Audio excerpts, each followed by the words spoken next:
dans une petite auberge familiale, un homme du nom de Jimmy travaillait comme simple employé. Ce jour-là, comme tant d'autres, il avait fait une erreur qui aurait pu lui coûter son emploi. Sa patronne, furieuse, l'avait presque renvoyé sur le champ. Jimmy avait supplié qu'on lui laisse une dernière chance. Il avait besoin de ce travail plus qu'elle ne pouvait l'imaginer. Ce qu'il ignorait encore, c'est que cette journée ordinaire allait basculer en quelques heures à peine et qu'un simple costume emprunté à l'entrepôt allait changer sa vie pour toujours. Le téléphone sonna.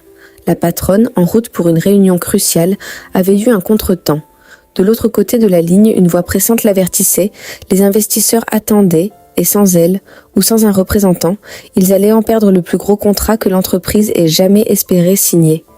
Il y avait urgence, et il n'y avait personne d'autre sous la main. Alors elle fit un choix insensé. Elle demanda qu'on apporte un costume à Jimmy.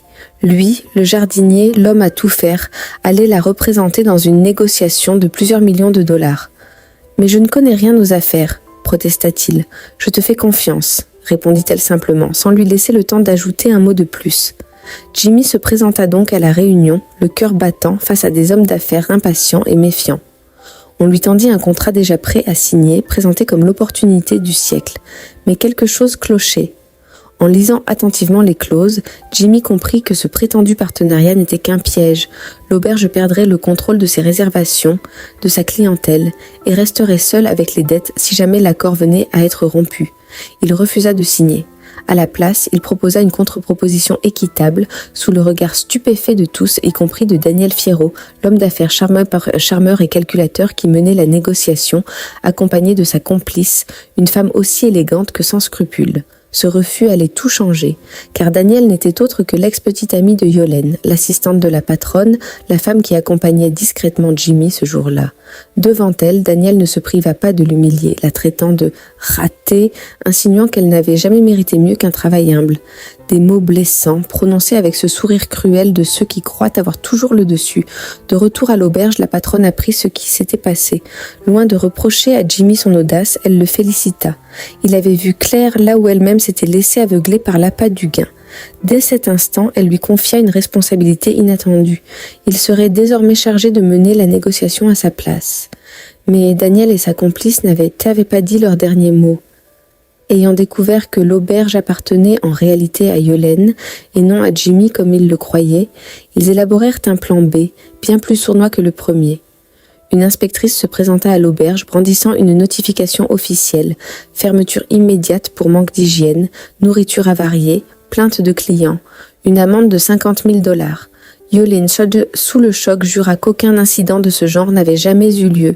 Mais le mal était fait. La rumeur se répandit comme une traînée de poudre et en quelques jours, l'établissement perdit 90% de ses réservations. C'est alors que Daniel refit surface, tout sourire, avec une offre de rachat dérisoire, même pas 20% de la valeur réelle de l'auberge. Il savait que Yolène, acculée, n'aurait bientôt plus le choix. Entre-temps, Daniel et sa complice tentèrent une autre manœuvre. Profitant de la position de Jimmy, ils voulurent le convaincre, puis le piéger, pour qu'il signe la vente à leur place, prétendant que seule sa signature manquait. Un mensonge de plus dans une longue liste.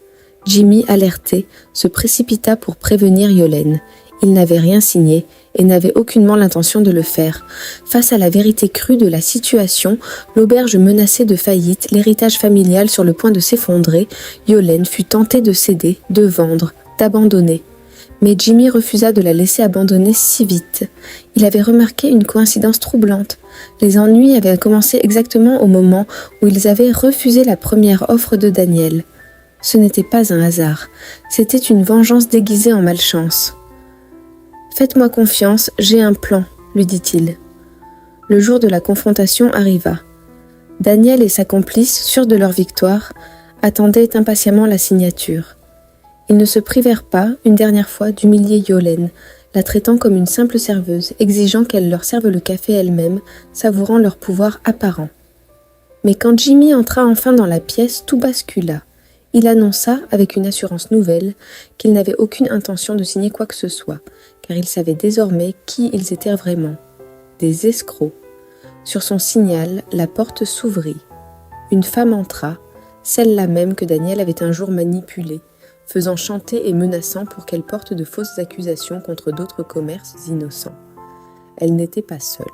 D'autres victimes, prêtes elles aussi à témoigner, avaient accepté de parler dès qu'elles avaient appris que le restaurant visé appartenait à Yolène.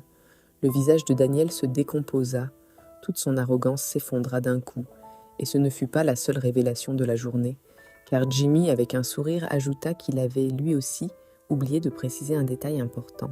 Il n'était pas seulement un représentant, il était le véritable propriétaire de l'auberge. Daniel et sa complice, démasqués, tentèrent en vain d'appeler leurs avocats. Mais il était trop tard. Les preuves, les témoins, la vérité, tout se refermait sur eux comme un piège dont ils ne pourraient plus s'échapper. L'auberge fut sauvée.